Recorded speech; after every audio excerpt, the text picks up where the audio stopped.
When you really look at Samsung, it's a company that just shouldn't make sense. It's this living, breathing paradox. A story of incredible resilience, yeah, but also massive contradictions, and this relentless drive to rise from its own ashes again and again. I mean, how else do you explain a company that goes from selling fish to literally building the future? It really does sound like the start of a bad joke, doesn't it? But it's true. Back in 1938, that's what Samsung was, a tiny grocery trading store in South Korea, founded by Lee Byung-chul, dealing in stuff like local noodles and, yep, dried fish. And somehow, from those incredibly humble beginnings, it completely transformed into a global tech titan, a company so powerful that people sometimes call South Korea the Republic of Samsung. That journey, it's almost unbelievable when you think about it. But that meteoric rise, that's really only half the story. The other half is honestly even more dramatic. See, Samsung fought for decades to build this reputation for world-class quality. So how does a company that is absolutely obsessed with quality end up with phones that literally catch fire? The whole Galaxy Note 7 crisis cost them billions, and frankly, it could have destroyed any other brand. But this is Samsung we're talking about. Crisis seems to be woven right into their DNA. And to really understand how they survived this, we've got to go all the way back to the beginning. All right, let's do it.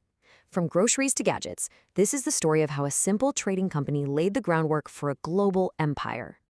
I mean, just look at this timeline. The sheer speed of diversification here it's staggering. They start with groceries, but then the Korean War basically forces a hard reset. By the 50s, they're in textiles. Then, in 1969, they make the huge leap into electronics. And they don't stop there, pushing into heavy industries like shipbuilding in the 70s. This kind of explosive growth wasn't just an accident. It was powered by a uniquely Korean system. And that system is called a chaebol. The easiest way to think of it is as a massive family-run conglomerate that has really deep ties to the government. As South Korea was racing to rebuild after the war, the government basically funneled support into companies like Samsung, giving them the cash and the protection they needed to industrialize at a breathtaking pace. But these traits are a total double-edged sword. On the one hand, having the family in charge with a top-down leadership style meant they could make huge, bold decisions really quickly. And that government support, it was like rocket fuel for their growth. But on the other hand, this same structure created massive problems with transparency and accountability, issues that would, you guessed it, lead to major scandals down the road. But before those big scandals hit, a different kind of crisis was brewing. By the early 90s, Samsung was huge, but it had a reputation for being, well, cheap, for making shoddy products, and that had to change. Which brings us to one of the most legendary moments in corporate history, a literal funeral for bad phones. This was the command from Lee Kun-hee, the founder's son, who took over the company.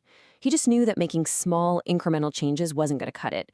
He demanded a complete cultural revolution, and it was all centered on one thing: quality. This wasn't just a friendly suggestion, it was an absolute ultimatum.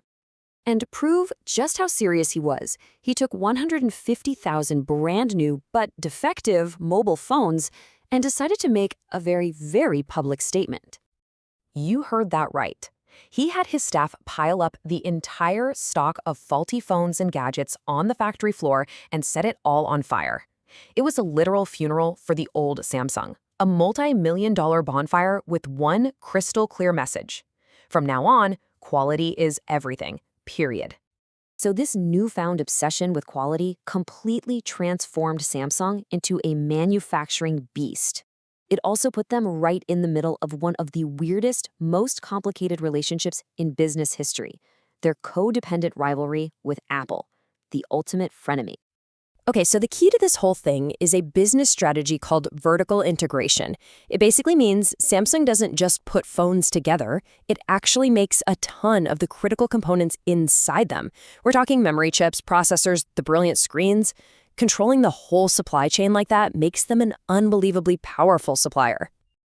And that leads to this bizarre split personality. Out in the marketplace, on store shelves, the Galaxy and the iPhone are locked in this epic battle for who will rule the world. But if you were to crack open that very same iPhone, you'd find that its biggest rival is also one of its most critical partners. And a teardown of an early iPhone shows you just how deep this rabbit hole goes.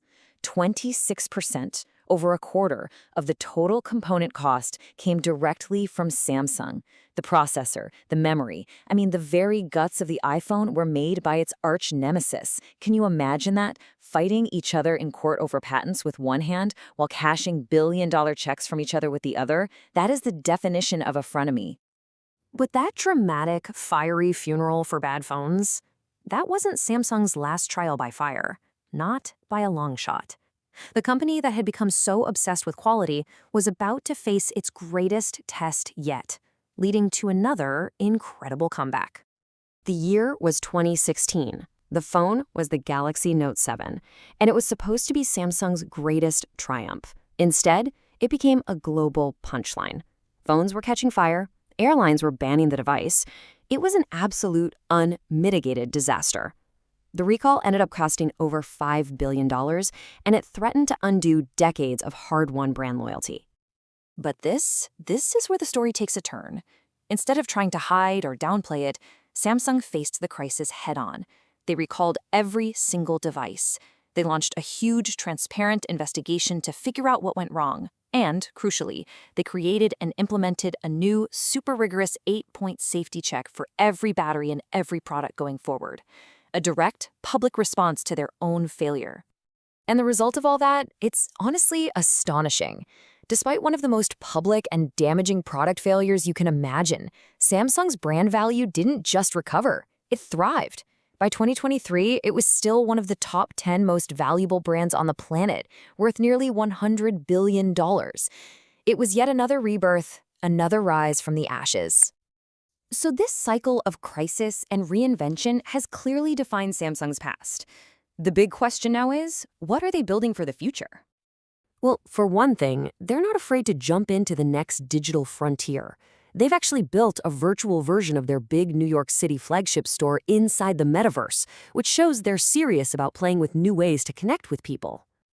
And if you look at where they're putting their money, you can see a really clear strategy. They're making the super advanced memory chips that are essential for powering the AI revolution.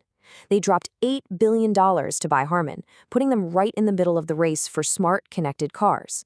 And of course, they keep pushing the boundaries of what a phone even is with their foldable devices.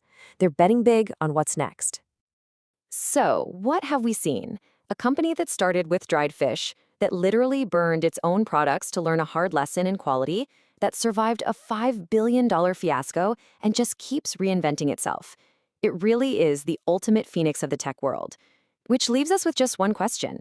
What fire will it have to rise from next?